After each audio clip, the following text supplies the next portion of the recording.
Shalom, selamat pagi Bapak Ibu. Kita mengucap syukur kita bisa beribadah pada pagi hari ini. Mari kita bangkit berdiri, kita mau memuji Tuhan.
Tak akan terjatuh tanpa seizin-Mu.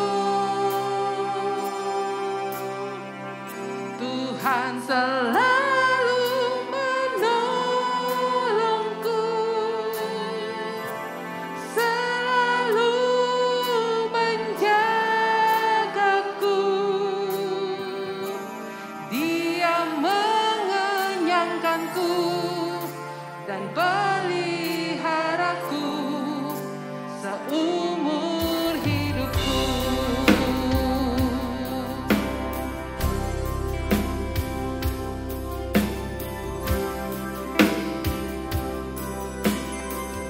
Musim akan selalu berganti,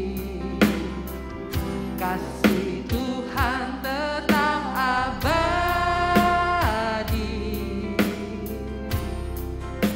tak akan berubah sampai selamanya. Ku tetap percaya, ku yakin Tuhan memberkati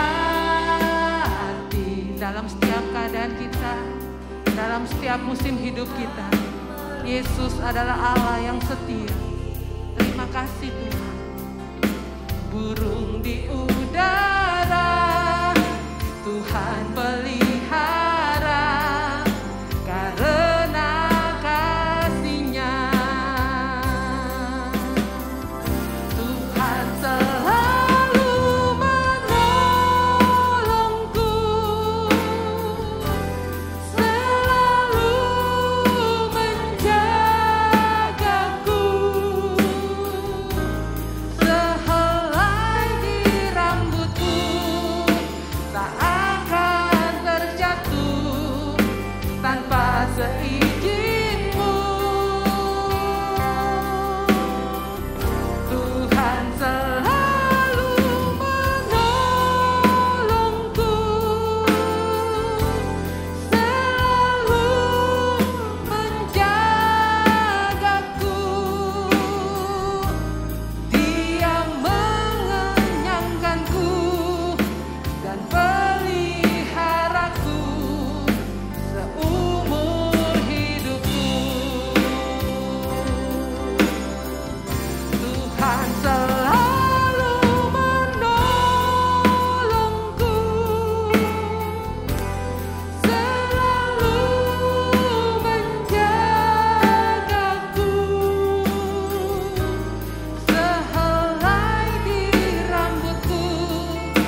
buat pemeliharaan dan penyertaan-Mu. Terima kasih Yesus, syukur buat kasih setia-Mu. Terima kasih, haleluya. Terima kasih Tuhan. Terima kasih Tuhan. Terima kasih buat pemeliharaan-Mu yang sempurna dalam hidup kami. Terima kasih Tuhan buat kebaikan-Mu. Kami akan memuji dan menyembah-Mu Tuhan. Kami akan meninggikan-Mu Tuhan dengan puji-pujian kami. Tuhan, kuduskan kami dengan kuat kuasa darah-Mu.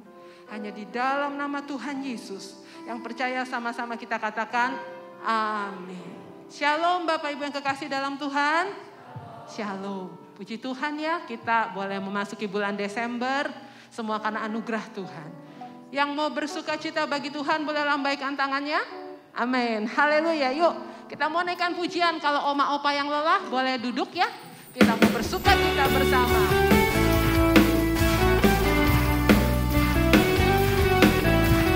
Yuk kita angkat suara kita tinggikan Tuhan. Hari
mau selalu bersyukur.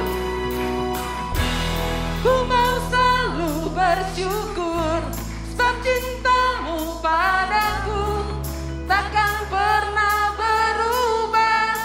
Hatiku percaya, walau bumi bergoncang, gunung-gunung beranjak, namun kasih setiamu tak pergi dariku. Ku mau selalu bersyukur, sebab cintamu padaku takkan pernah berubah. Hatiku percaya, walau bumi bergoncang, gunung-gunung beranjak, namun kasih setiamu tak pergi dariku. Kasih setiamu tak pergi dariku. Kasih setiamu tak pergi dariku. Haleluya. Terima kasih Tuhan buat kebaikan-Mu. Haleluya. Terima kasih Tuhan. Silakan duduk Bapak Ibu.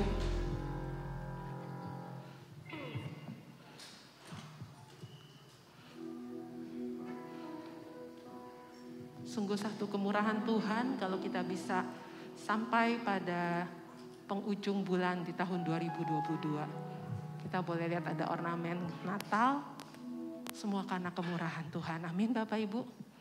Karena kasih sayangnya kita boleh ada di tempat ini. Segala sesuatu bisa berubah, tapi Allah yang kita sembah, kasih-Nya tidak pernah berubah.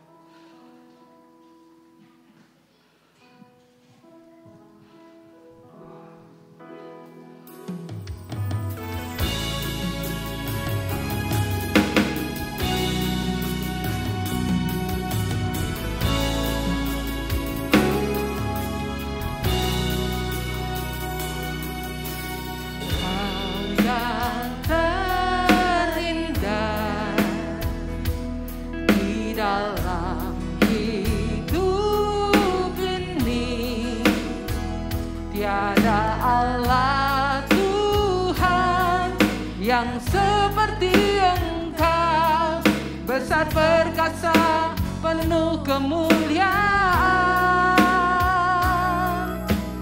Kau yang termanis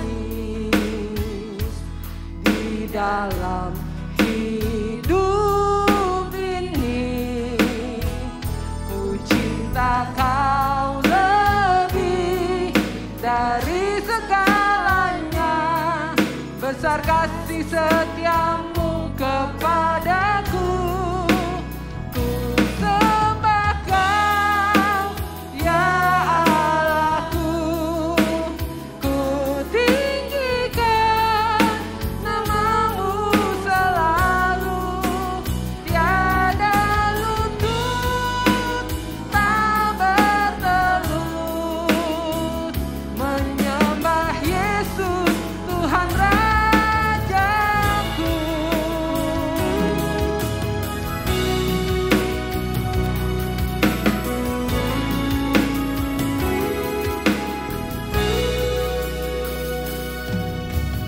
Kau yang terindah di dalam hidup ini, tiada Allah Tuhan yang seperti Engkau, besar perkasa, penuh kemuliaan. Kau yang termanis di dalam hidup ini, ku cinta Kau lebih dari segalanya. Besar kasih setiamu kepadaku. Mari Bapak Ibu saya undang untuk bangkit berdiri. Haleluya. Kau Allahku,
waktunya kami mengucapkan syukur kami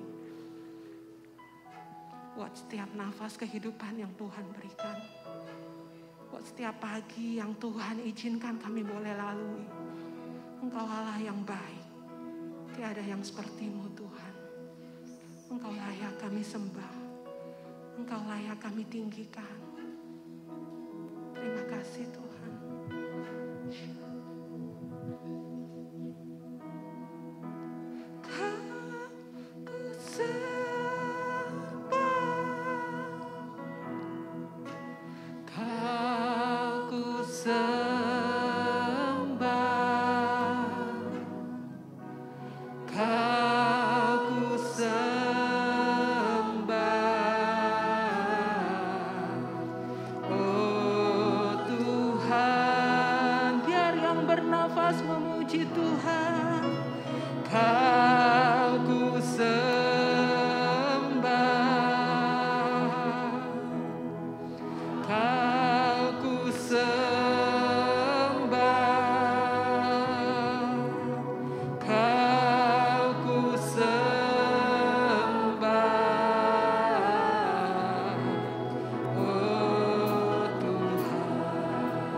Kami bersyukur Bapa kasih karunia dan hikmat-Mu.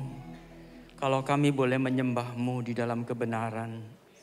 Terima kasih Bapa kalau kami boleh menaikkan syukur kami lewat pujian.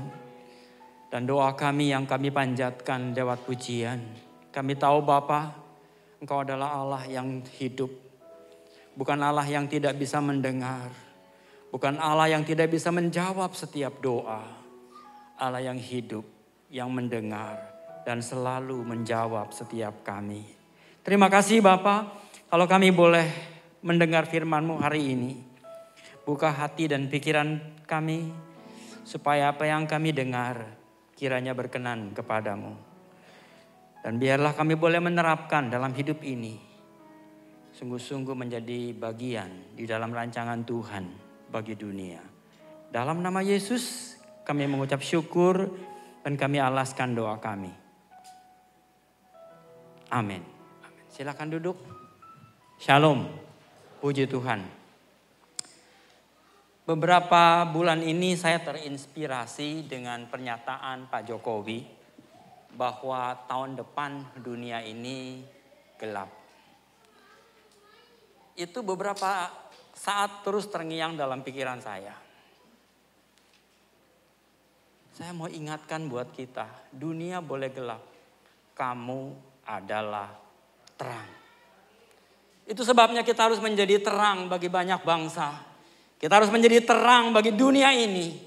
Makanya karena itu kadang-kadang saya sampai terinspirasi untuk bicarakan hari ini hal yang kadang-kadang saya lihat kok tema saya agak sedikit beda. Harusnya saya mau mengatakan tentang bagaimana kita membangun diri kita untuk sukses. Dan bagaimana kita bisa menjadi sukses dengan baik. Tapi saya mau katakan kesuksesan yang kita terima tidak akan berguna banyak kalau kita tidak bisa berbagi kepada banyak orang. Makanya hari ini saya mau bicarakan jadi berkat. Makanya berkat biarlah kita boleh mengalir dalam kita. Karena kesuksesan kita, karena keberhasilan kita. Karena apa yang kita sudah raih di dalam tahun ini. Kita bisa menjadi terang. Kita bisa menjadi berkat bagi banyak orang. Dan nama Tuhan dimuliakan. Kata kunci penting, berkat itu akan datang kalau kita takut akan Tuhan. Nah, mari kita mau lihat sama-sama di dalam bagian ini hal-hal yang penting yang bisa kita jawab di dalam hidup kita. Pertama saya mau ingatkan buat kita menjadi berkat. Ini adalah janji Allah kepada Abraham. Dan janji ini tidak bisa kita pungkiri dan Allah tidak pernah mencabut janji ini. Dan ketahuilah Bapak, Ibu, Saudara, saya semuanya adalah keturunan Abraham. Dan semua yang menjadi keturunan Abraham, dia bisa menjadi berkat. Karena Tuhan berjanji kepada Abraham dan janji itu pula diterapkan kepada kita. Nah, di sini dikatakan di dalam ayat itu menjadi bangsa yang besar. Tuhan berkata kepada Abraham, kamu akan menjadi bangsa yang besar. Yang kedua dia katakan Allah akan memberkati Abraham. Janjinya yang ketiga, dia membuat nama Abraham itu masyhur. Dikenal. Tidak ada nama lain yang kita tahu sepanjang sejarah ini yang terkenal dari zaman dulu sampai sekarang. Tetap nama itu disebut oleh semua orang. Abraham. Abraham dikenal oleh bangsa Israel. Orang-orang yang menyembah Tuhan lewat yang namanya agama Yahudi. Itu yang menjadi cikal bakal dari agama Islam maupun agama Kristen. Kita tahu bahwa di dalam dunia ini semua tahu agama yang besar di bumi ini itu kenal dengan Abraham. Itu padahal Abraham hidup beberapa tahun, 4.000 tahun yang lalu. Sorry 2.000 tahun yang lalu, 4.000 ya benar, 4.000 tahun yang lalu. Itu sudah dikenal nama itu dan orang sudah mulai tahu sampai sepanjang sejarah 4.000 tahun. Mana ada nama yang bisa tidak dikenal? 4.000 tahun dikenang dan dikenang. Dan itu tidak pernah berhenti sampai sekarang. Namanya masyhur. Dan dia menjadi berkat. Bahkan keturunannya kita tahu menjadi berkat. Keturunannya betul-betul diberkati Allah dan menjadi berkat. Terus semua keturunannya diberkati dan menjadi berkat. Sekarang ini bangsa Israel, keturunan Abraham itu yang secara langsung dia memberkati dunia ini. Memberkati seluruh teknologi. Semua teknologi yang kita kenal sekarang ini berasal dari keturunan Abraham ini, dia bangsa Israel ini. Walaupun mereka menolak Yesus, tapi tetap janji Allah kepada Abraham tidak pernah dicabut. Kita sebagai orang-orang pilihan, Alkitab kita berkata, kamu adalah keturunan Abraham. Karena kita mempunyai iman yang sama dengan dia. Karena itu kita juga akan menjadi berkat bagi bangsa-bangsa. Kita juga akan menjadi diberkati oleh Allah. Kita juga akan menjadi besar. Dan kita juga akan nama kita akan terus diberkati. Dan ini juga pesan Tuhan. Sekarang Yesus di dalam perjanjian baru. Yesus berkata, jadilah terang. Akulah terang dunia. Yesus berkata, akulah terang dunia. Dan kamu juga terang. Dan terang itu tidak mungkin ditaruh di tempat yang ditutupi. Tapi terang itu akan ditaruh dan bersinar. Kamu juga garam dunia. Yang akan menggaramkan semua dunia ini. Yesus berkata 2 poin ini. Terang, garam. Dan betul-betul dia memberikan satu pernyataan buat kita. Jadilah terang. Jadilah garam. Jadilah berkat. Mau kita menjadi berkat bagi Tuhan? Diberkati Tuhan dan menjadi berkat bagi banyak orang. Kita harus punya iman dan percaya. Yes, I can do. Kita gak mungkin bisa menjadi berkat. Saya mau bilang sekali lagi, kita tidak akan pernah menjadi berkat kalau kita tidak diberkati. Itu pasti. Tapi kalau kita nggak punya keyakinan bahwa kita diberkati dan kita menjadi berkat, kita juga tidak akan pernah bisa diberkati. Marilah kita punya iman dengan yakin. Abraham janjinya Allah dan janji itu tidak pernah dicabut. Yesus berkata, aku menyertai kamu senantiasa. Kalau Tuhan menyertai kita, kita bisa menjadi terang, kita bisa menjadi berkat, kita bisa betul-betul menjadi garam bagi dunia ini. Mari kita mau mulai. Tugas kita di bumi ini apa? Jelas kata Yesus, menjadi terang, menjadi garam, menjadi berkat. 3 hal ini. Itu sebabnya mengapa ini yang menginspirasi saya, kenapa kita harus menjadi terang. Di tengah-tengah kegelapan dunia ini. Kita bisa menjadi berkat di tengah-tengah kesulitan dunia ini. Kita bisa menjadi betul-betul garam di tengah-tengah dunia yang sudah tidak bisa merasakan apa-apa. Hambar. Tidak bisa mendapatkan rasa sesuatu yang enak di dalam masakan kalau tidak ada garam. Makanya kita bisa menjadi terang, menjadi berkat. Ayo kita mulai. Di tahun depan betul-betul kita bisa menjadi terang, menjadi berkat, menjadi garam dunia ini. Nah, inilah tugas yang akan kita bisa ambil. Maka sebab itu saya sedikit menyimpang sedikit dari tema inti yang seharusnya saya bawakan. Bahwa kita bagaimana kita bisa membangun karir kita dengan baik. Asumsi saya, biarlah kamu sudah diberkati. Asumsi saya adalah kita tetap menjadi anak-anak yang diberkati. Saatnya kalau engkau diberkati, jadilah berkat. Makanya tahun depan, orang bilang tahun gelap, saya bilang tahun terang bagi kita. Bagi anak Tuhan harus betul-betul menjadi terang. Kemarin pada waktu pertemuan di Tangerang, mereka pernah bilang, Pak Jokowi seringkali mengatakan dunia ini akan gelap. Tapi bukan Indonesia kata Jokowi. Saya bilang betul. Dunia boleh gelap, kamulah terang. Dan mari kita mau tekankan ini dalam hidup kita. Kita akan menjadi terang, menjadi berkat, menjadi betul-betul garam bagi dunia ini. Jangan biarkan intimidasi datang menyerang kita bahwa dunia gelap, dunia susah. kita juga jadi gelap, jadi susah. Tapi kita jadi terang, jadi berkat, jadi garam bagi dunia ini. Nah, ini yang menjadi bagian dalam hidup kita ini, menjadi terang dan garam dunia, serta menjadi berkat. Hanya ada satu kata penting, yaitu hidup, takut akan Tuhan. Jadi bagian ini yang menjadi bagian penting dalam hidup kita ini, takut akan Tuhan. Berapa banyak kita lupa dalam bagian ini. Kalau kita mau menjadi terang, kalau kita mau menjadi garam, kalau kita mau diberkati, hiduplah takut akan Tuhan.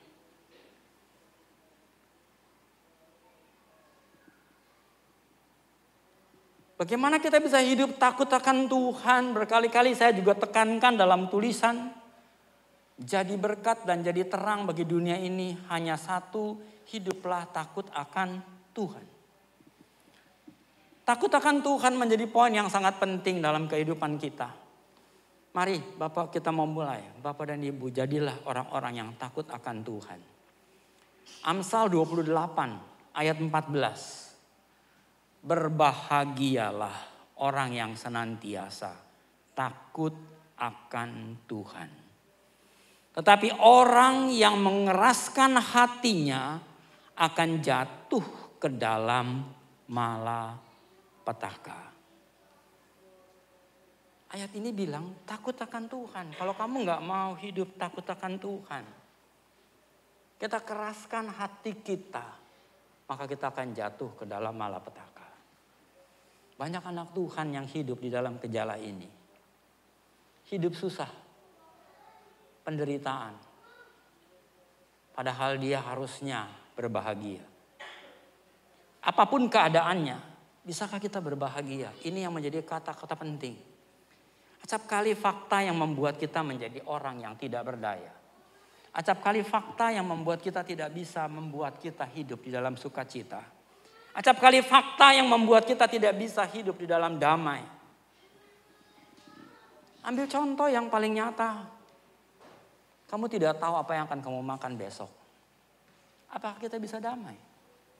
Apakah kita bisa sukacita? Belum tentu. Ada orang bilang bisa, ya tapi belum tentu, saya yakin. Kenapa? Berapa banyak orang-orang yang seperti itu. Tapi bisakah kita bersukacita di dalam saat ini? Kita tidak tahu apa yang kita makan besok. Bisakah kita bersukacita ketika kita mendapatkan hari itu makanan yang dapat kita makan? Bisakah kita bersukacita bahwa apa yang kita dapatkan saat itu betul-betul kita tidak mendapatkan sesuatu yang susah? Kita bisa bersukacita. Ini yang menjadi kata kunci penting. Hidup di bumi ini sementara. Apa yang kita dapatkan itu sebenarnya tidak ada artinya. Apa yang kita punya sebenarnya nggak bisa kita bawa. Kalau kita mati, apa yang terjadi? Semuanya hilang. Mari hiduplah apa adanya. Saya mau bilang, kita bisa bersukacita dengan apa yang ada pada hari itu. Kita nggak mungkin bisa bersukacita dengan apa yang kamu punya. Kita bersukacita dengan apa yang bisa kita nikmati hari itu. Marilah kita bersukacita dengan apa yang kita punya, kita nikmati hari itu. Dan kita tahu nama Tuhan tetap dimuliakan. Berbahagialah orang yang senantiasa takut akan Tuhan. Karena ketika kita takut akan Tuhan, kita tahu, kita percaya bahwa Tuhan menjaga hidup kita ini. Tuhan melindungi kita. Tuhan memelihara kita. Tuhan menjaga kita. Pemeliharaan, perlindungan,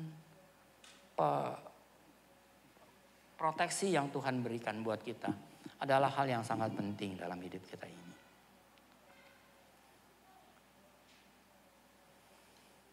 Kita tahu dunia memang diserang dengan segala hal. Situasi yang membuat dunia ini membuat kita khawatir. Membuat kita menjadi gentar. Satu hal, kalau Tuhan ada di dalam kita, tidak perlu kita khawatir. Ayat ini mengingatkan kita, takut akan Tuhan adalah permulaan pengetahuan, tetapi orang bodoh menghina hikmat dan didikan. Takut akan Tuhan, permulaan hikmat.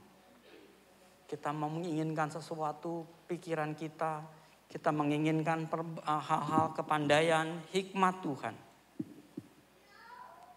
Kenapa Raja Salomo bisa berhasil di dalam memerintah bangsanya?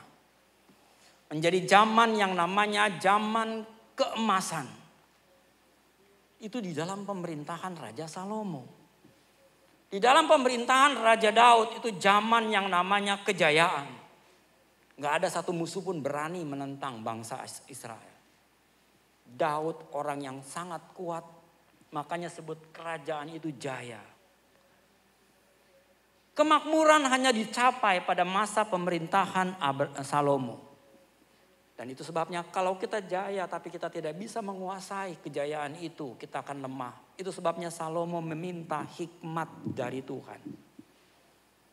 Tidak ada hikmat yang lebih baik dari Salomo sampai detik sekarang ini. Itu sebabnya mengapa hikmat takut akan Tuhan.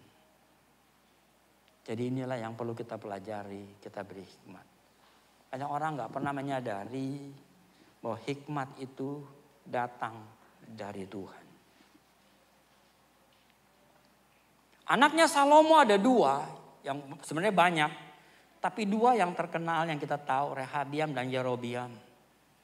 Dua-duanya ini, yang satu Yerobiam Tuhan bilang gak boleh, Salomo bilang kamu salah, akhirnya dikucilkan. Diangkatlah yang namanya Rehabiam untuk menggantikan dia. Tapi sayangnya anaknya ini tidak takut sama Tuhan. Dia lebih mendengar orang-orang di sekitarnya.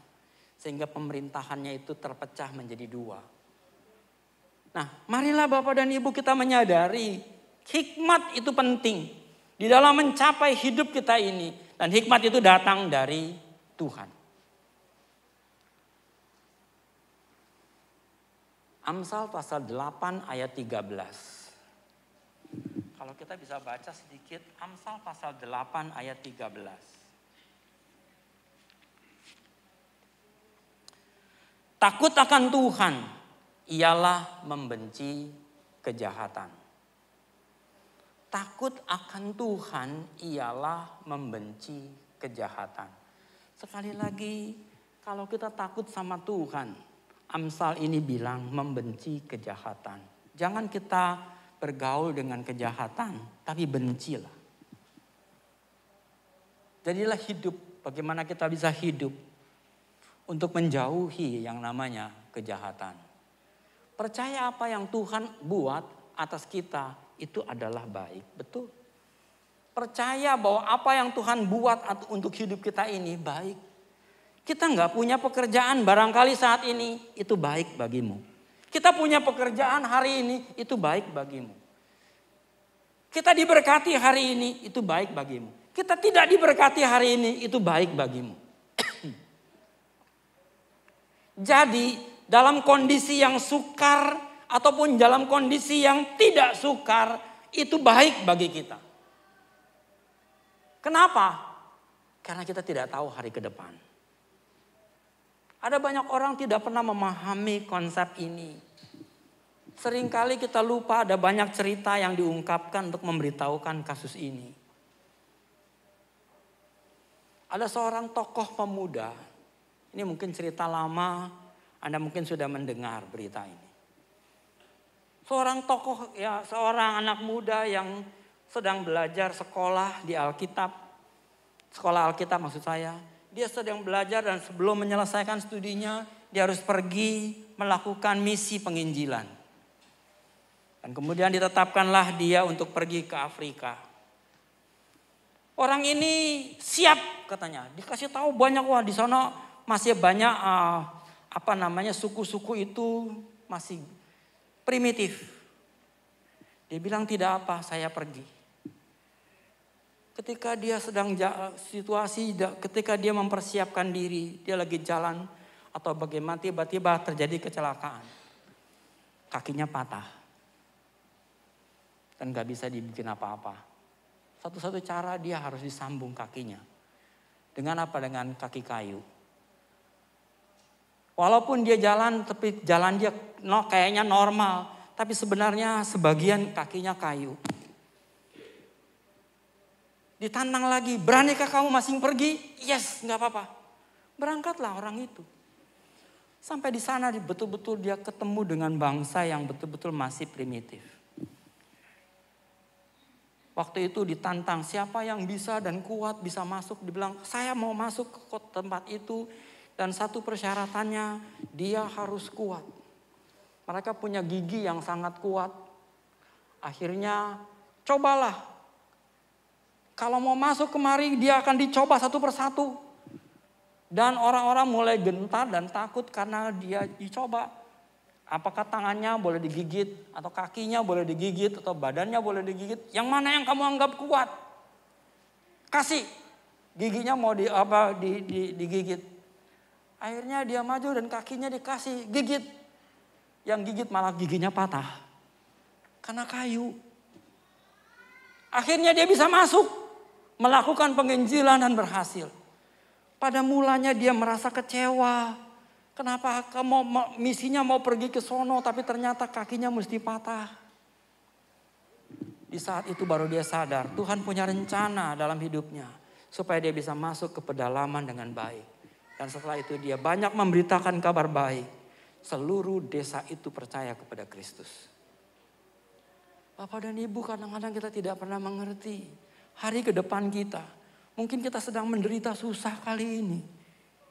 Tapi Tuhan punya rencana bahwa apa yang kita terima, katakan baik kepada Tuhan.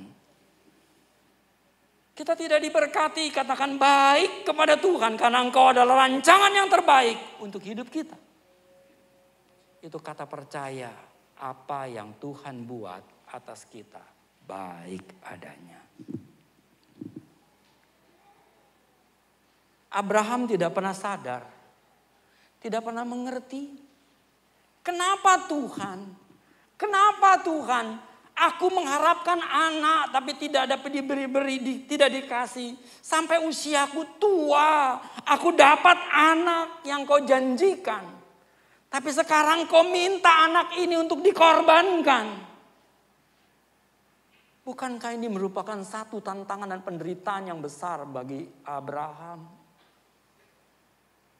Suatu kesulitan yang sangat tidak logis dalam pikirannya. Tetapi Tuhan tidak menjawab sedikit pun juga. Karena Tuhan punya rencana. Abraham tidak tahu apa yang akan terjadi di kemudian. Apakah Abraham tahu nanti pada waktu dia mau membunuh ada pengganti? Tidak. Itu sebabnya mengapa dia tetap jalankan. Sampai dia betul-betul mau melaksanakan pembunuhan itu atau korban itu. Tuhan bilang stop. Abraham tidak pernah tahu rancangan Tuhan. Kita pun tidak tahu rancangan Tuhan. Tapi kita tahu rancangan Dia baik adanya. Rancangan Dia betul-betul rancangan yang penuh harapan. Hari depan yang penuh dengan sukacita dan damai sejahtera. Itu janji Allah kepada kita. Maka sebab itu marilah kita tetap percaya kepada Tuhan. Karena kita tahu Allah yang kita sembah bukan Allah yang mati. Tapi Allah yang hidup.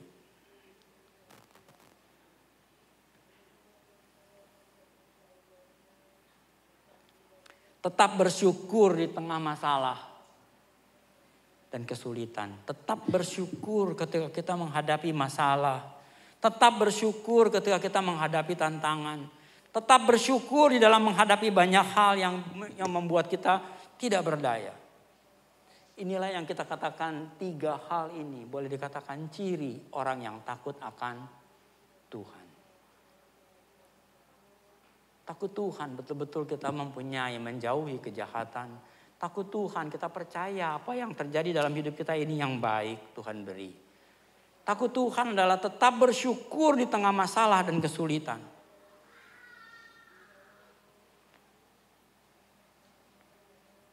Seringkali kita menjadi sulit karena banyak hal yang kita tidak pahami, yang kita tidak bisa mengerti, yang kadang-kadang kita tidak pernah menyadari apa yang akan terjadi. Oleh sebab itu biarlah kita hidup di dalam takut akan Tuhan.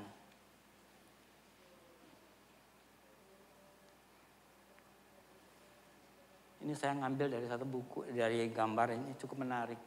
Seberat apapun pergumulan kita, jangan takut, tetaplah bersandar pada Tuhan. Yesaya 41 ayat 10, jangan takut, Tuhan beserta kita. Jadi ini kata kunci yang penting, Tuhan beserta kita. Ini dikatakan di dalam Yesaya. Yesaya yang bilang, Tuhan beserta kita. Lebih-lebih pada waktu Yesus sebelum dia naik ke surga, dia berkata, aku menyertai kamu senantiasa sampai akhir zaman. Jadi apa yang di Alkitab katakan di dalam PL maupun PB, dua-duanya konsisten. Di dalam PL kita tahu yang berperan tegas adalah Bapa. Kenapa? Karena tidak ada wujud. Ada sesuatu yang disampaikan kepada Nabi. Dan itu tidak dapat didengar oleh banyak orang. Hanya satu Nabi itu yang tahu apa pesan Tuhan. Apa yang Tuhan katakan kepada Nabi itu kita juga nggak ngerti. Coba Anda pada zaman perjanjian lama. Bagaimana Allah berkata kepada Abraham. Abraham, ambil anakmu, jadikan korban. Caranya Tuhan ngomong sama Abraham gimana? Kita nggak tahu. Apakah ada suara di langit ngomong sama Abraham? Enggak. Oh, teringat kita seperti apa yang dikatakan ketika Yohanes Pembaptis melihat Yesus. Dan kemudian terdengar suara, lihatlah anak domba Allah yang mengangkut dosa dunia ini. Pertanyaan saya, di situ ada banyak orang. Apakah suara itu kedengaran bagi semua orang? Enggak. Yang dengar cuma satu, siapa? Yohanes Pembaptis. Jadi bagaimana itu terjadi sama dengan yang Abraham. Tuhan berbicara yang hanya tahu adalah Abraham. Yang lain gak ada yang tahu. Orang pikir Abraham ini gila. Anaknya satu-satunya yang dikasih Tuhan.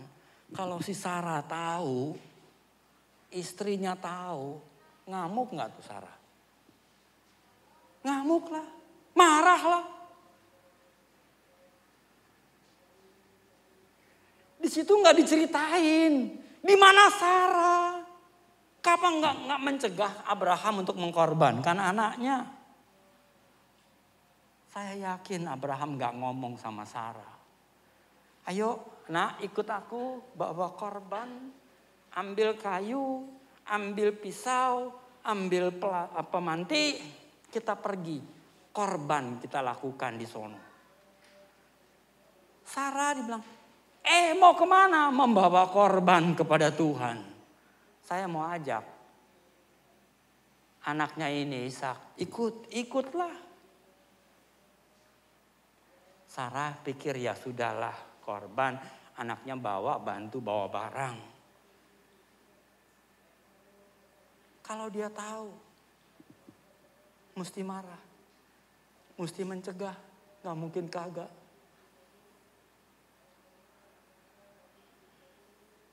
Makanya ketika di dalam perjalanan sudah sampai dekat Gunung Moria, Ishak tanya, Bapak, kayu bakar ada, pemantik ada, tapi mana korbannya? Dia sendiri nggak tahu. Nah, kamulah korbannya. Bapaknya nggak ngomong gitu. Tapi jelas Abraham dengar. Ambil anakmu, korbankan itu. Nah, di sini kita perlu mengerti Kalau Tuhan beserta kita, pemeliharaannya baik. Kenapa saya katakan pemeliharaannya baik? Yesus itu mati di kayu salib buat saudara, buat saya. Apakah dia membiarkan saya menderita? Kalau dia tahu itu kebaikan buat saya, dia biarin. Tapi kalau dia tahu itu tidak baik, maka dia akan tolong. Karena dia sudah berkorban untuk kita. Harga yang dia bayar terlalu mahal untuk hidup ini. Masakan Allah tidak memelihara langkah demi langkah hidup kita ini.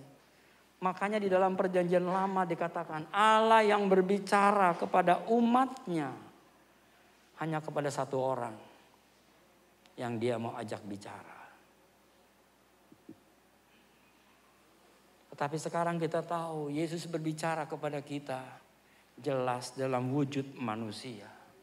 Aku menyertai kamu senantiasa sampai akhir zaman. Pertanyaannya cuma satu. Percayakah kamu? Yesus bilang itu kepada kita.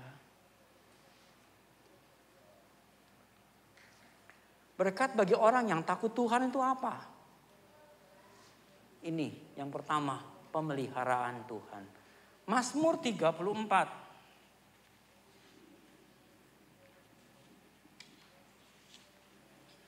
Mazmur 34 ayat yang ke-9 berbunyi begini.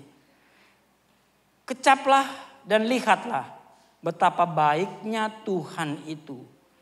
Berbahagialah orang yang berlindung padanya. Jadi kita tahu Tuhan yang jaga kita, Tuhan yang melindungi kita, Tuhan yang menjaga kita. Bahkan di ayat sebelumnya, orang yang tertindas ini berseru dan Tuhan mendengar. Ia menyelamatkan dia dari segala kesesakan. Malaikat Tuhan berkemah di sekeliling orang-orang yang takut akan dia. Itu ayat 8-nya bilang malaikat Tuhan berpasukan mengelilingi orang-orang yang takut akan dia.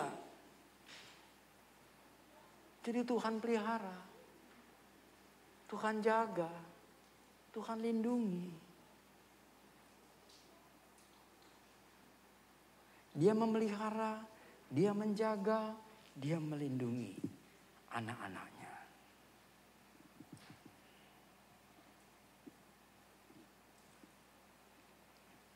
Ada orang berkata, wah sekarang ini masa yang paling susah apa? Covid.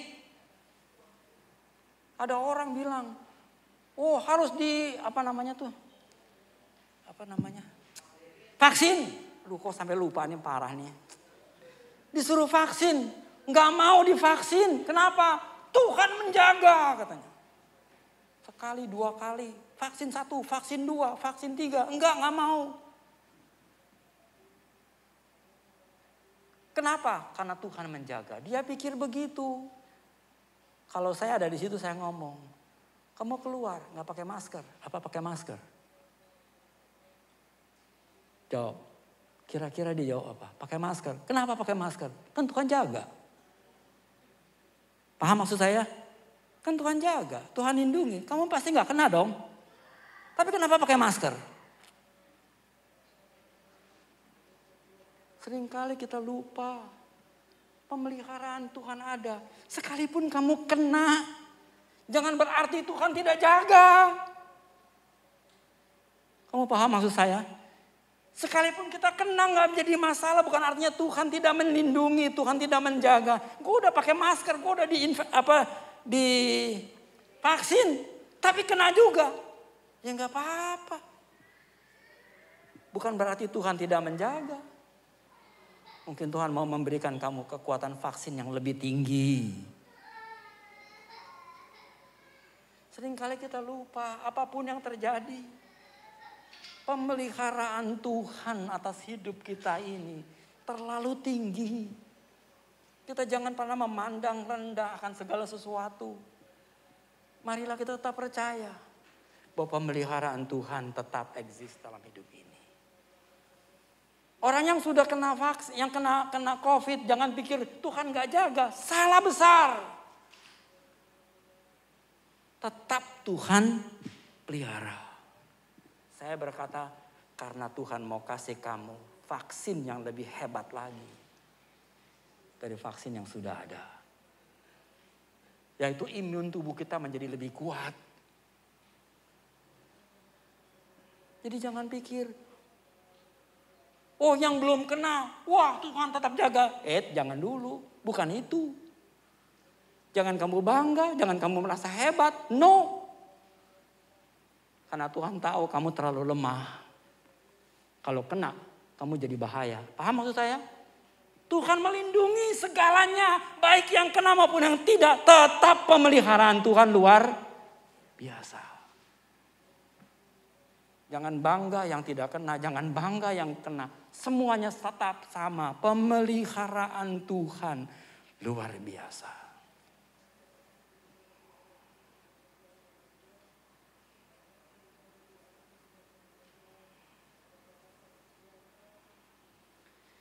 Pemeliharaan Tuhan luar biasa. Yang kedua, pembelaan Tuhan luar biasa. 34 ayat 7. Orang yang tertindas ini berseru dan Tuhan mendengar. Ia menyelamatkan dia dari segala kesesakan. Orang yang tertindas itu mengalami tekanan. Orang yang tertindas itu mengalami siksaan. Tapi ayat ini berkata Tuhan membela dia. Tuhan menyelamatkan dia dari segala kesesakan. Pembelaan Tuhan atas setiap anak-anak Tuhan itu luar biasa. Berapa banyak anak-anak Tuhan yang mengalami tekanan hidup yang luar biasa. Dia mungkin lagi susah. Aduh, gua butuh sesuatu. Tetapi gak bisa dapatkan itu. Tapi Tuhan tahu anak ini butuh. Maka Tuhan akan berikan itu. Dengan caranya yang kita gak ngerti. Ada orang yang datang dikasih. Tanpa dia sadar, dia tahu. Gak kepikir di otaknya. Kok bisa ya?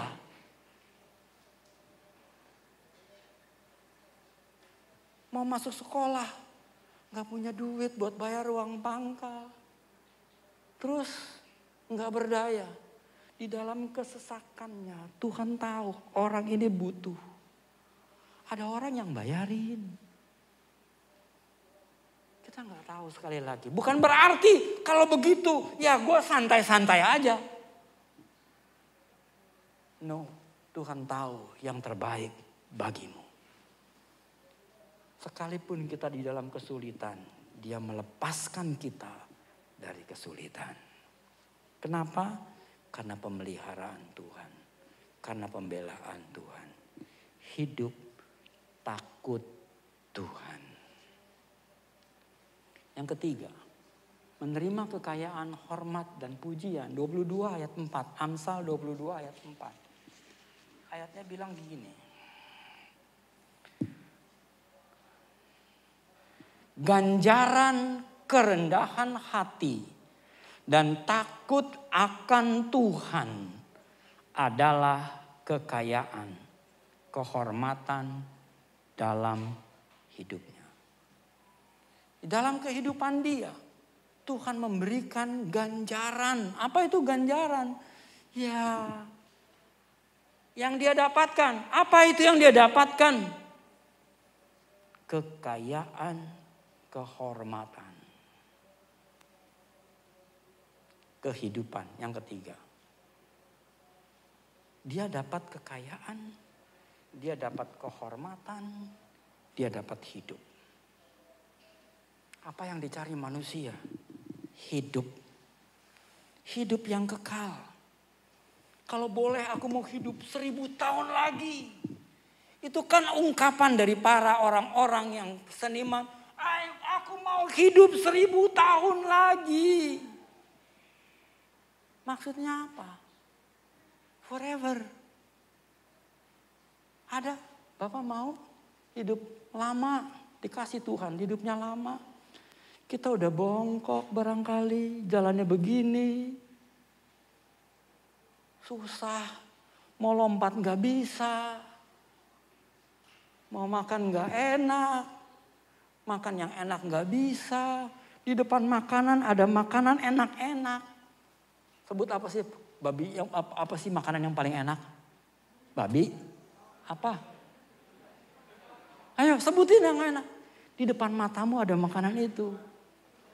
Tapi kamu gak bisa makan. Kenapa? Kolesterol.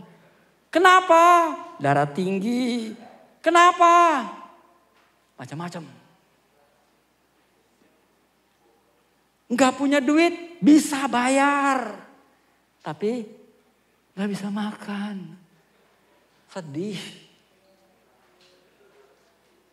Punya uang. Mau tidur, sewa hotel mampu. Tapi kalau tidur, gak bisa di bangku, di tempat tidur yang enak. Harus dikatakan papan. Enakkah begitu? Enggak. Kenapa? Karena tidak punya kehidupan. Kehidupan adalah hidup yang kekal, kuat, betul. Kalau kamu umur 30-an tahun, 40 tahun, kuat. Semuanya serba kuat. Mau hidup 1000 tahun lagi, kayak begitu, mau gak? Maulah. Itu hidup di dalam Tuhan, kekal forever. Kita di bumi ini gak mungkin bisa hidup kayak gitu. Tubuh kita ini punya usia. Mau makan sehat sekalipun, paling cuma tambah umur. Paling tambah, wah kelihatannya masih muda loh ya. Iya karena hidupnya sehat. Ngerti maksud saya? Kalau hidupnya gak sehat, umurnya sih baru 40. Tapi udah kayak kakek-kakek.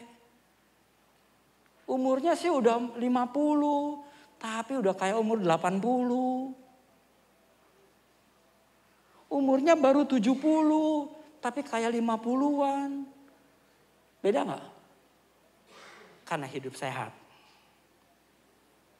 Apa yang Tuhan katakan? Jangan makan makanan yang tidak baik. Ada banyak hal kita bisa belajar. Tubuh ini memang dosa yang sudah mengikat. Kita nggak berdaya. Mati. Alkitab mengatakan mati. Kita ini pasti mati. Nggak ada satu manusia yang nggak mati. Kecuali waktu Yesus datang kita masih hidup diangkat. Kalau nggak mati. Nggak ada manusia yang kekal.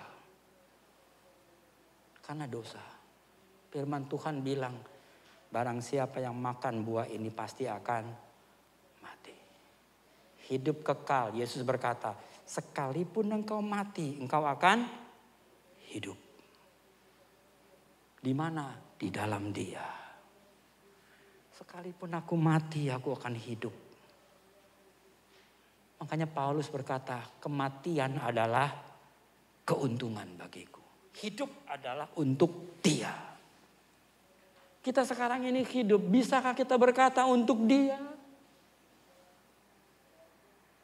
Kalau aku mati, untung bagiku. Karena aku langsung diubahkan Tuhan. Untuk hidup kekal bersama Dia.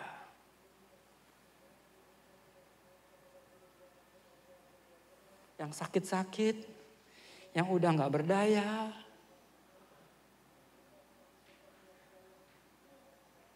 Kalau bisa katanya Tuhan panggil cepat-cepat. Apalagi yang udah bosan makan.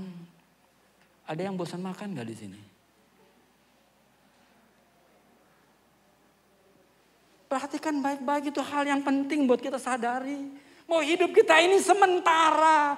Tetapi kita tahu di dalam kesementaraan ini kita mengucap syukur kepada Tuhan. Dia yang memelihara. Dia yang membela. Dan kekayaan dan kehormatan disiapkan bagi orang yang takut akan Dia. Siapakah orang yang takut akan Tuhan? Ini ayatnya bilang, kepadanya lah Tuhan menunjukkan jalan yang harus dipilihnya. Kalau kamu takut Tuhan, Tuhan kasih tahu jalan mana yang harus kamu pilih. Kalau kamu takut Tuhan, ini gua ambil nggak ya pekerjaan ini? Misalkan ada tawaran pekerjaan, kamu takut Tuhan, Tuhan akan kasih tahu kepada kamu jalan mana yang harus kamu pilih. Ini kamu sebagai orang yang lagi apply A, B, C, D. Lagi cari kerjaan. Dapat panggilan A, B, C. Yang mana yang kamu pilih? Kalau kamu takut Tuhan, Tuhan akan kasih tahu ke kamu mana jalan yang harus kamu pilih. Ketika ada masalah datang, wah gimana ngadepinnya? Menghadapi situasi ini. Tuhan kasih tahu kamu jalan mana yang harus kamu pilih, ambil. Waduh, tagihan datang, duit nggak punya. Anda mengerti dong maksud saya dong ya. Maboklah otak ini. Tuhan kasih tahu jalan mana yang harus kamu ambil. Prakteknya gimana Pak? Ya saya nggak tahu lah. Tanya praktek bingung saya. Karena kita manusia semua punya sumber, punya hidup, punya koneksi, punya relasi yang berbeda-beda. Tapi ayat ini berkata, kepadanya Tuhan menunjukkan jalan yang harus dipilihnya. Orang itu sendiri akan menatap ke bumi, menetap di orang itu sendiri akan menetap dalam kebahagiaan. Jadi dia itu, orang itu, walaupun ada masalah, ada problema, dia akan tetap dalam kebahagiaan. Anak cucunya akan mewarisi bumi. Anaknya mewarisi bumi. Wow, bumi itu kayak apa ya? Anda mengerti? Bumi itu kayak apa? Kekayaan bumi itu luar biasa.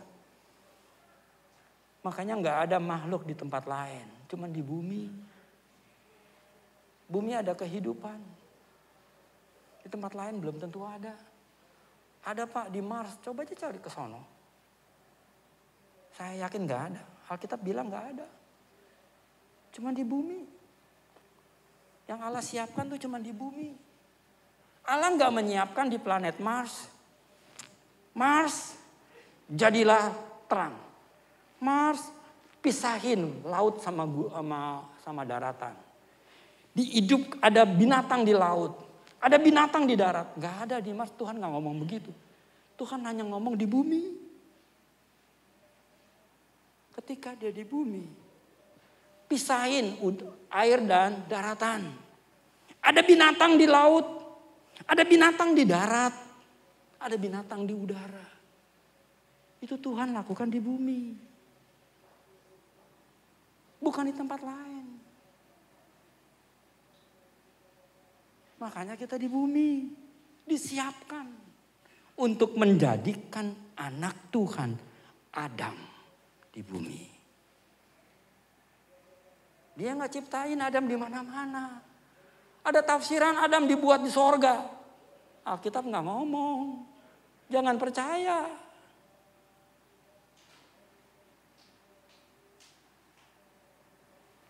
Kita bisa mengerti.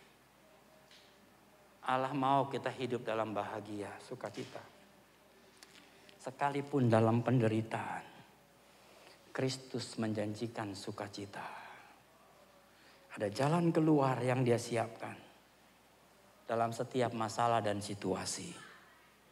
Biarlah kita tetap bersukacita. Dia berkata, aku memberkati kamu. Percayalah. Caranya Tuhan kita tidak tahu. Tapi bersukacitalah. Berkat itu datang. Anak cucu kita akan mewarisi bumi. Ntar anak gua kayak apa ya jadinya? Ada banyak orang menjadi problem. Karena anaknya yang menjadi susah. Anaknya yang gak mau dengar-dengaran. Anaknya yang menjadi masalah. Mari mulai sekarang katakan ayat ini. Tuhan, Kau janji kepadaku lewat ayat ini. Anak cucuku akan mewarisi bumi. Kita berdoa. Biar Tuhan yang ubahkan segala sesuatu sesuai dengan talenta dan kemampuan yang kita punya.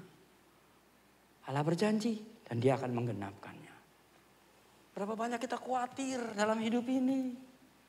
Yes, saya tahu pasti khawatir. Mana ada bapak ibu yang gak khawatir, anaknya yang gak tahu.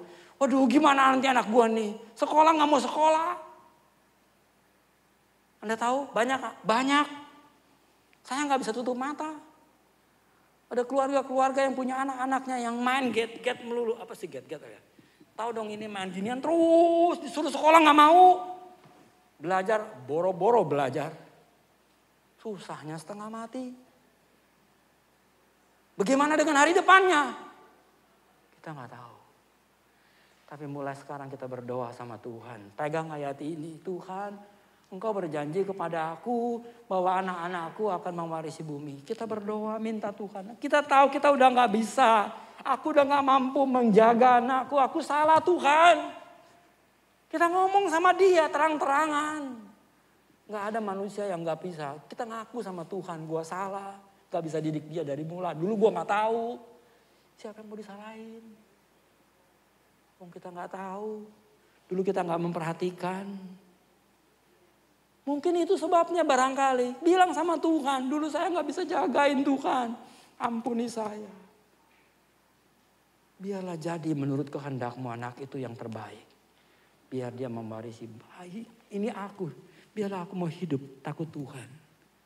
Anda mengerti maksud saya? Kita gak berdaya.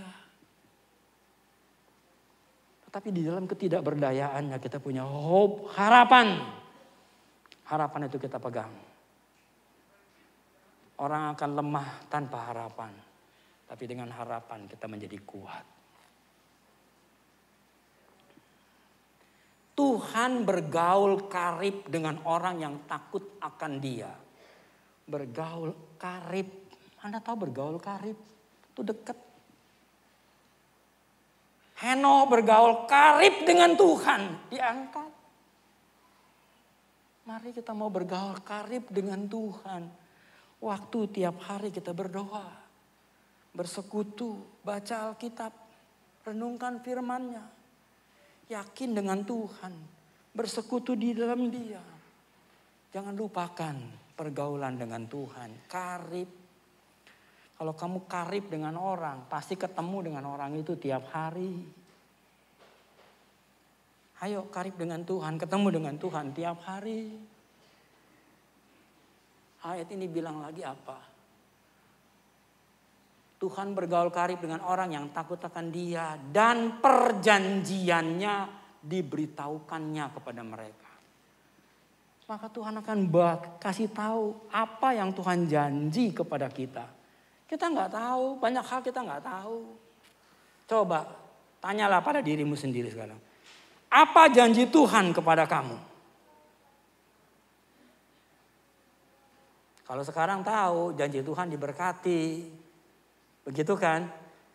Sekarang kita tahu janji Tuhan apa pemeliharaannya. Kita tahu janji Tuhan apa pembelaannya. Apa janji Tuhan? Ada banyak janji Tuhan. Dan itu akan diberitahu kepada kita. Sehingga kita hidup. Hidupku adalah, kematian adalah keuntungan bagiku. Aku hidup adalah untuk Tuhan. Itu kata yang terakhir yang bisa kita ucapkan. Dan yes, it's true. Ayatnya di Mazmur 25. Nah ini lihat anak ini bersama dengan Tuhan. Ini ilustrasi.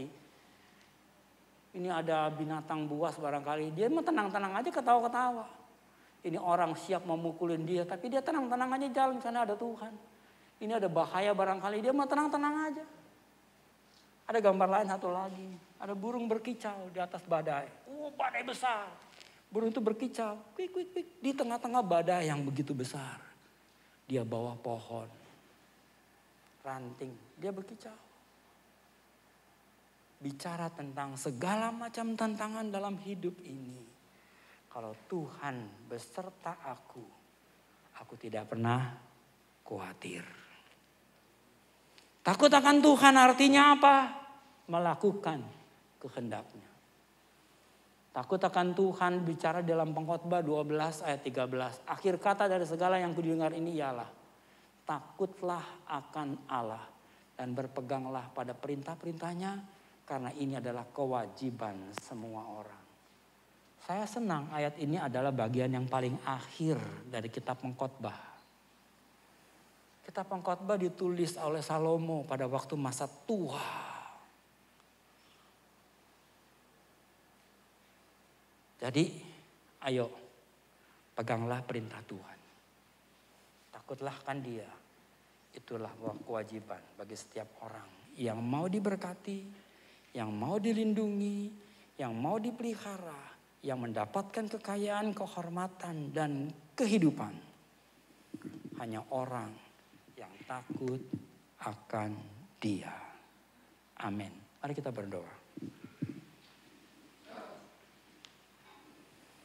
Kami bersyukur Bapa buat kebaikan Tuhan. Kami bersyukur buat anugerah-Mu.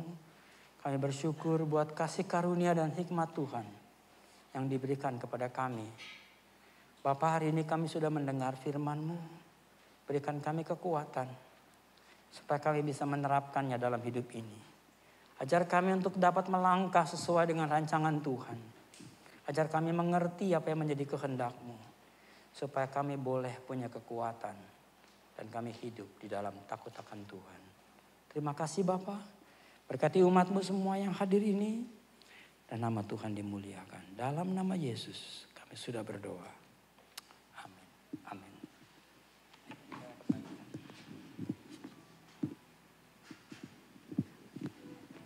Kita akan masuk di dalam acara yang kedua.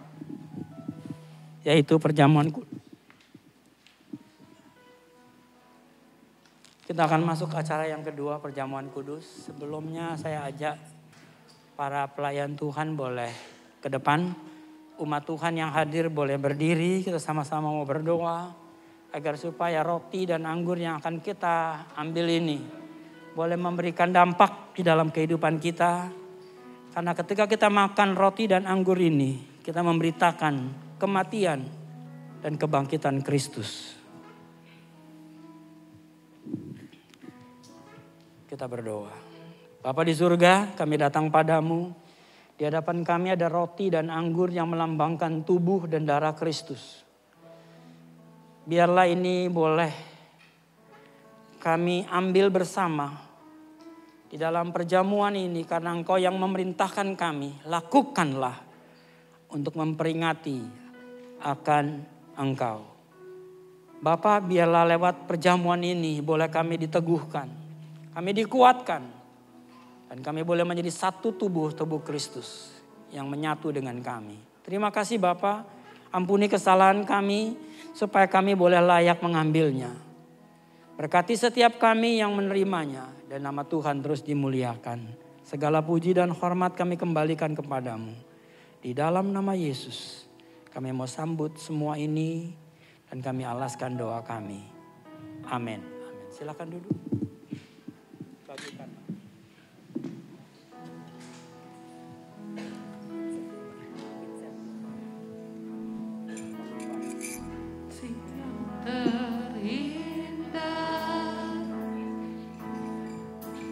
Hati yang mulia, hanya ku temukan di dalam-Mu, Yesusku. Pujian dari hatiku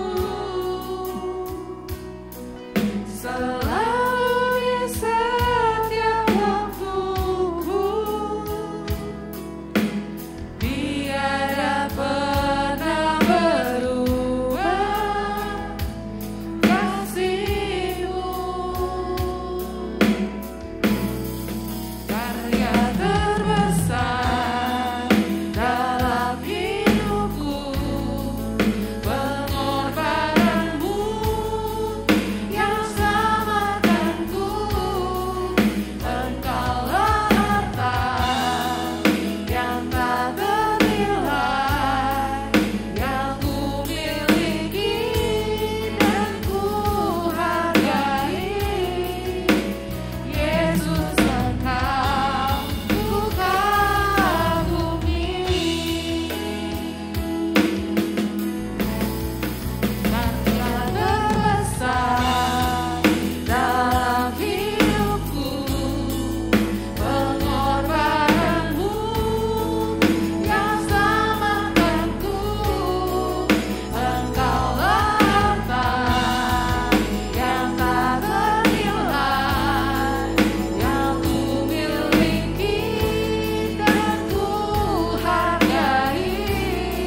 Ada yang belum dapat roti dan anggur ingin ikut perjamuan, boleh angkat tangan. Di atas, udah semua. Ayo kita bangkit berdiri. Mari sama-sama saya ajak untuk masuk ke dalam peristiwa 2000 tahun yang silam. Di mana Yesus yang tidak bersalah diadili secara tidak adil, tetap dia tidak bersalah. Bahkan pengadilan negeri mau membebaskan dia lewat Pilatus, tapi dia juga tidak bisa dilepaskan. Tetap dia dianggap bersalah, padahal dia tidak punya kesalahan. Yesus memang tidak pernah bersalah dan tidak ada kesalahan sedikit pun. Dia menjadi salah, dituduh kesalahan banyak oleh manusia. Supaya kesalahan kita di bumi ini, apapun yang kita buat, bisa diampuni. Karena Yesus sudah menanggung kesalahan kita. Kesalahan kita yang kita tidak lakukan sekalipun di masa-masa yang lalu oleh orang tua, oleh nenek moyang kita. Yesus tanggung di kayu salib.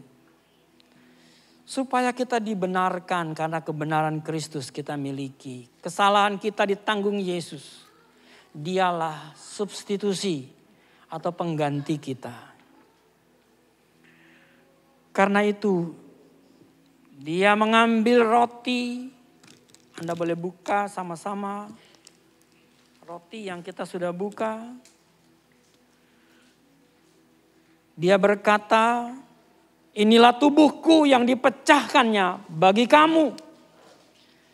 Dia menanggung dosa kita, hanya dihancurkan tubuhnya. Barang siapa yang makan tubuhku, di dalam dia ada hidup dan hidup itu kekal. Angkat roti di tangan kanan. Bukankah dengan iman kita percaya ini tubuh Kristus?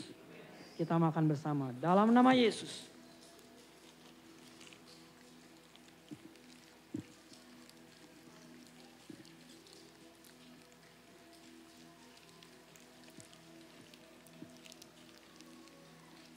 Sekarang boleh dibuka.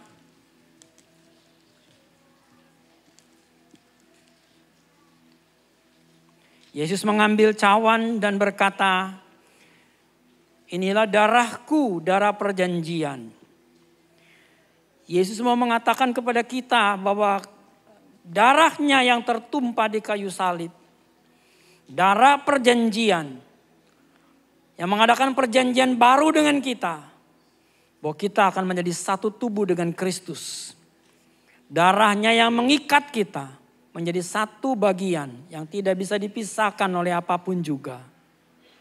Karena itu Yesus berkata, barang siapa yang minum darahku, di dalam dia ada hidup dan hidup itu kekal. Aku akan membangkitkannya pada hari kebangkitan. Angkat cawanmu, bukankah dengan iman kita percaya ini adalah darah Kristus? Kita minum bersama dalam nama Yesus.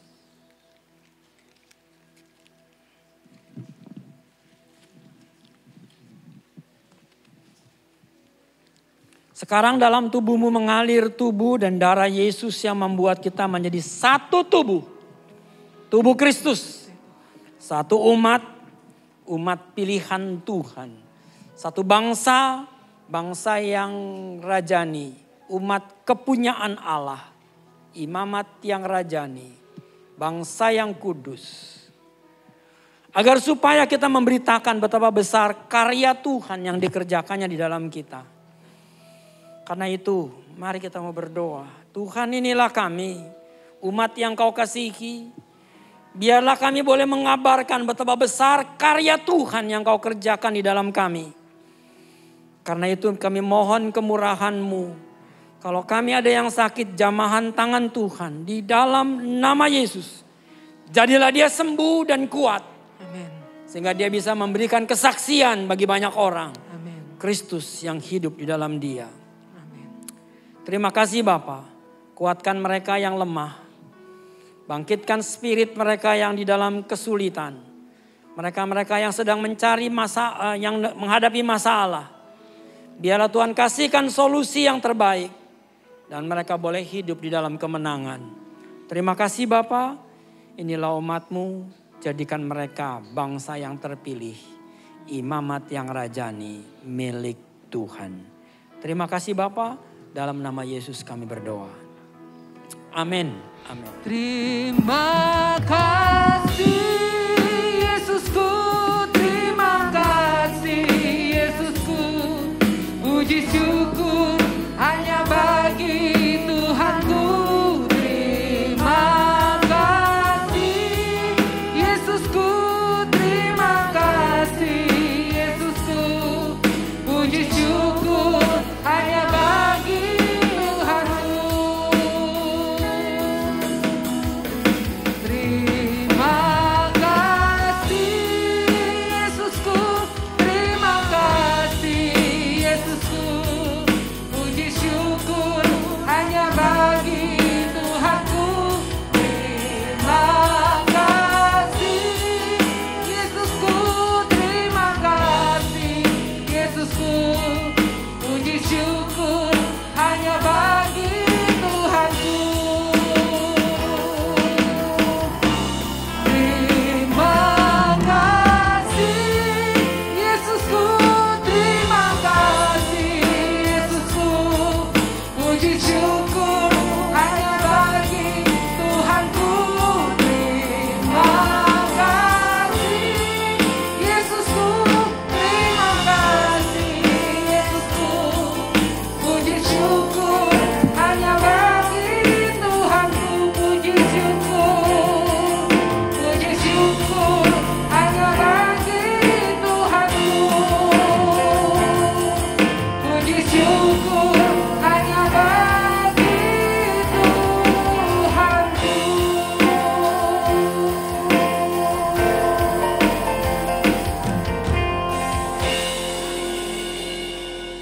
Pengumuman Minggu 3 Desember 2022.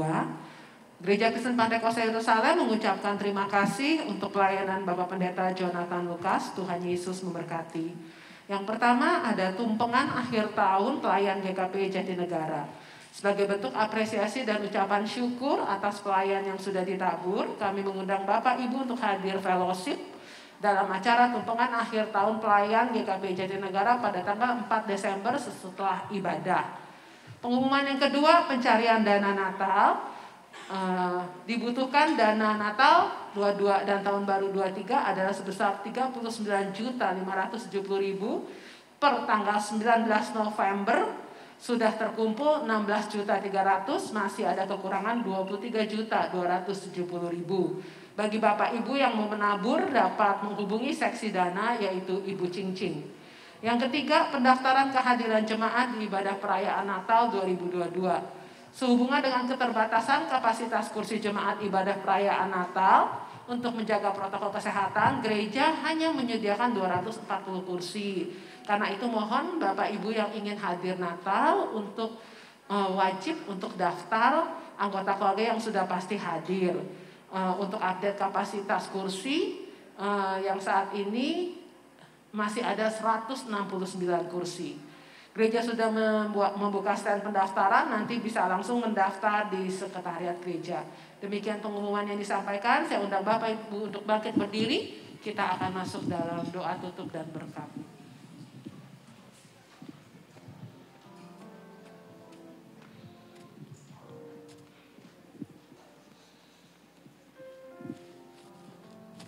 Mari sama-sama kita satukan hati.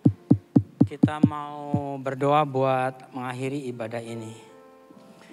Bapa di surga, kami mohon kemurahan-Mu, kasih karunia-Mu memberkati setiap kami anak-anak Tuhan yang sudah datang dengan setia. Teristimewa juga bagi mereka yang sudah mempersiapkan diri buat persembahan yang akan mereka berikan. Tuhan berkati mereka dengan kelimpahan. Karena kami tahu Bapa, Engkau sudah memberkati kami. Biarlah berkat itu boleh mengalir pula ke banyak tempat. Kami juga berdoa buat bangsa dan negara kami Indonesia, khususnya negara di tempat-tempat yang mengalami goncangan, mengalami bencana. Baik itu gempa bumi maupun apapun juga. Masalah-masalah yang ada di negeri ini yang kami tahu menghadapi masalah karena lempengan-lempengan gempa yang sudah mendekati banyak hal di kota-kota Indonesia, khususnya Jakarta. Kami serahkan dalam tangan-Mu Tuhan. Biarlah penyertaan Tuhan, pemeliharaan Tuhan, penjagaan Tuhan atas negeri ini. Supaya betul-betul terjaga dengan sempurna. Banyak peperangan, banyak segala macam tantangan yang akan terjadi di dunia ini. Bapa, berikan kami hikmat. Agar kami boleh menjadi terang, menjadi berkat dimanapun kami berada. Nama Tuhan boleh dimuliakan. Kami menyerahkan anak-anak Tuhan yang hadir pada hari ini. Biarlah Tuhan memelihara dengan baik. Ajar kami untuk hidup di dalam takut akan Tuhan. Kebenaran-kebenaran Tuhan boleh terus nyata dalam setiap kami. Kami berdoa buat Pak Jokowi dan para menteri dan aparatur pemerintahan yang menjaga memelihara negeri ini. Bapa, biarlah Kau juga memberikan hikmat-Mu untuk dapat menegakkan keadilan dan kebenaran dengan baik. Terima kasih Bapa. Sebelum kami tinggalkan tempat ini, kami mohon berkat-Mu ya Bapa. Kita angkat tangan sama-sama, turunlah kiranya berkat Allah. Damai sejahtera dan sukacita dari Tuhan yang maha tinggi. Turun ke atas kita semua. Lewat Yesus Kristus Tuhan dan penyertaan Roh Kudus. Menyertai kita. Jadilah terang, jadilah berkat. Dimanapun kau ada, nama Tuhan dimuliakan. Dalam nama Yesus. Kami sudah berdoa. Terima kasih Yesusku, terima kasih Yesusku. Puji syukur hanya bagi Tuhanku. Terima kasih Yesusku, terima kasih Yesusku. Puji syukur hanya bagi